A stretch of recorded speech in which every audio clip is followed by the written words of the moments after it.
పచ్చాని కొబ్బరికాయ వెచ్చాని నెయ్యిని పోసి కర్పూర ధూపం వేసి ఇష్టంగా ఇరుముడి కడతాం. నువ్వు ఎత్తుకుంటే చాలు ఎన్ని పూనకాలు కంఠమెత్తి పాడుకోగా కన్యస్వామి కదిలిరాగా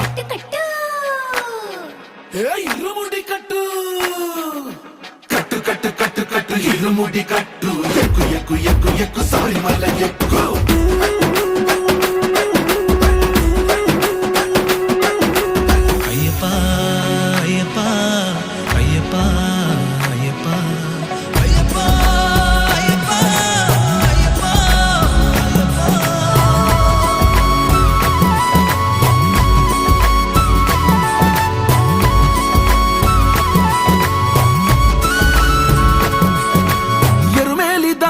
వస్తాం పంబలో నమూనకే వేస్తాం అప్పాచి మేడు